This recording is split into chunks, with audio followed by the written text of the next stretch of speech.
Hey, good evening, everyone. Welcome inside the 7 Sports Game. Hopefully, you're still coming down from the Game of Thrones Season 8 premiere. Haven't seen it yet. No spoilers, please. We're going to have to wait till after the show to get to that, see how the Mother of Dragons and the rest are doing. Again, you probably don't even know what I'm talking about, but welcome inside the 7 Sports Game. For the next half an hour, we'll talk about the real world here, the sporting world, especially in Detroit. As dreary as it may be, from time to time, there is a bright spot. Tiger Woods taking over pretty much the international scene today with his win at Augusta National, his 5th Masters. We'll get to that in a little bit.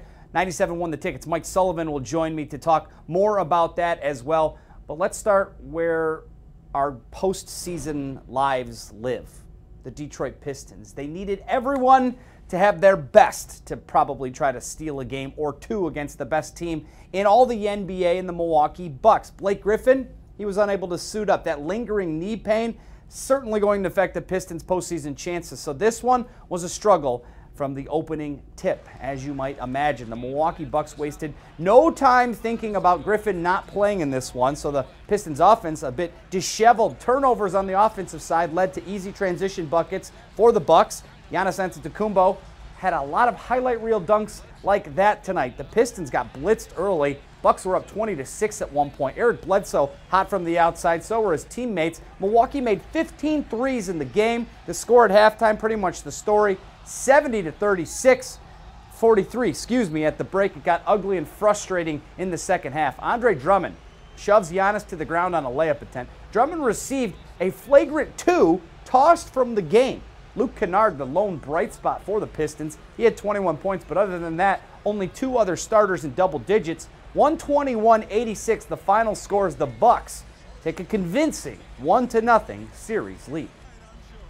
We didn't meet the level of physicality, and then we tried. We, got some cheap fouls, but we got the speed of the game we've got to get up to. Again, they're a great team. They're averaging, 117. We were all over the map defensively, didn't get anything done. But we got another level we have to get to with our intensity. I think we got to come out with more energy. In the beginning, we can't allow them to get a good break going. Transition defense is huge for us. We allowed them to get going early, and we couldn't sustain it from there. Yeah, transition defense means you have to take better care of the basketball. My goodness, the Pistons throwing it around like they don't care about it. Here's a remainder of what the rest of the series schedule looks like. Game 2 on Wednesday night in Milwaukee. Games 3 and 4 Saturday and the following Monday at Little Caesars Arena. Tickets still available. The Tigers, they found a little bit more of the offensive side of the game in Minnesota yesterday, but it did not equate to a victory. Today, shortened series with the Twins came to a close. They hoped that they could finally put one all together here as they try to search for more wins this season. Tigers down 2-0 early. Gordon Beckham comes to the plate. Ronnie Rodriguez is playing for Jordy Mercer. He's on base, and there's a 2-run blast. That's the second home run of the season. The Tigers tie it up at 2, but every Twins player had a hit except one against the Tigers today. C.J. Cron, 2-run shot in the 3rd. Eddie Rosario added a solo shot in the 7th. Twins take a 6-2 lead. But the Tigers, they did have an opportunity to come back and win this game. Not just once, but twice. After scoring 2 to cut it to 6-4, Grayson Griner strikes out with the bases loaded to end it in the 9th. Twins take 2 from the Tigers. Tigers will have an off day tomorrow before the Pirates come to town on Tuesday. We're taking big whiffs an awful lot at a lot of pitches, and as we've talked about for a long time around here, there is a 2-strike approach, and we need people to really buy into it a little bit. That's how they got their runs. We have to get better at that. That's what I've said all along. We got guys that should hit the ball out of the ballpark and all those things, but there's also a way to cut down the strikeouts and put it in play and give yourself a chance. And we'll get better as we go along. We got a lot of young people in the lineup, and we'll get better. Want to bring in 97 won the tickets. Mike Sullivan, what's up, Sully? Justin, how are you, brother? I know we're wearing the red for Masters. We're going to get to that, of course, in a minute. Let's talk about the other Tigers, sure, the plural version first. Look, a disappointing weekend in Minnesota. It kind of starts off without a game on Friday that canceled for the weather. And then the bats seem to start to heat up a little bit over the weekend, but the results just not there. I mean, are we starting to see a little bit more of who this Tigers team is going to be more majority of the season? Yeah, I think that's fair. But also, it's like, whatever side you're on with this with the Tigers, whether you just want them to have a bad season and get a better draft pick, whatever, or whether you were hoping they could actually compete, I don't think there's really any Tigers fan that could be upset with how this season started.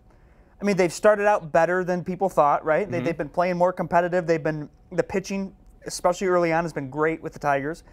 So the fact that they started the season off a lot better than people thought is great. And even if you're someone that, at the trade deadline, I want to sell pieces, right? But well, if your guys are playing well, they're going to be easier to trade and get more for them. That's exactly the thing. And we're also seeing how fragile this system is right now because you are relying on such youth who's not here yet. But Jordy Mercer goes down with an injury, and all of a sudden Ronnie Rodriguez is brought up, and he's going to have to play extended time up here. Matt Moore, he's going under the knife for some surgery. Hopefully he can be back, but that means that Daniel Norris now is into a starting rotation role more than he wants.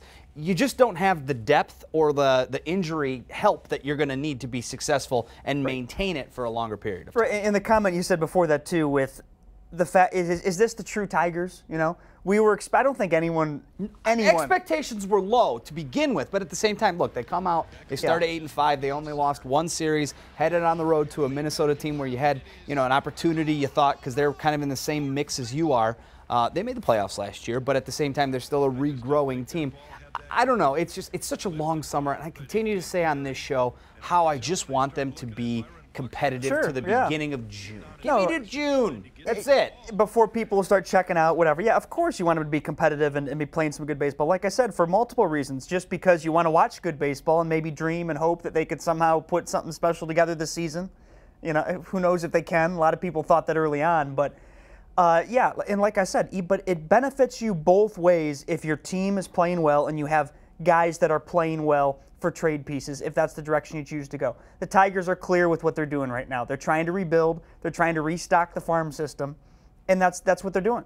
Let's talk about that because one of the guys who obviously, even before spring training, Nick Castellanos was, is he going to stay? He wants to start with the team he's going to finish with this season, or he has not really produced much of anything so far in this season. Now, again, we're talking about 15 games into the season, people, so we're not going to try to overblow it here, but him, Miguel Cabrera, not really producing at the level that you would like. I mean, are you a believer that this team and those guys are going to be able to turn it on here as the spring kind of gets into more full effect? Turn it on from the standpoint of producing at any level. Is this a team that's going to be a wild card team? No. Are they going to win the Central? No, they're not. But specifically with Castellanos, you mentioned him, that's such a weird situation, man. Because you have your GM go out publicly and say, we're trying to move this guy, but there's not really much interest in him. As a player, how do you even respond to that? Right. So you're being told, you're hearing in the media, and you got people telling you, the team's trying to trade you. I'm not surprised one bit that his production has kind of dropped off. How can you mentally stay completely checked in? As is. These guys are making so much money. People question already, how can you be checked in when you're making that much money? But to have those comments come out and to have a situation where you're hearing, hey, this team is trying to trade me, it's only normal, I think, for there to be some sort of resentment, some sort of thing in the back of your head of why am I here? And maybe that does factor into production sometimes, no doubt. Kristen Stewart, 3 home runs. He has basically as many home runs now. The Tigers, of course, now have 4 as a team after today's performance. But he's really the only guy that's been showing up with the big stick. We have yet to see Miguel Cabrera turn it on. He had an opportunity today. Bases loaded. We've seen it too many times in the most recent years where he strikes out in that scenario, and we saw that again today. Sully, we're going to bring you back, though, because the Tigers are going to be a story that we have all summer long, and I hope that Tiger is a story we also have all summer long. We'll talk about his historic and remarkable Masters Championship win coming up next year on the 7 Sports Cave. Stay with us.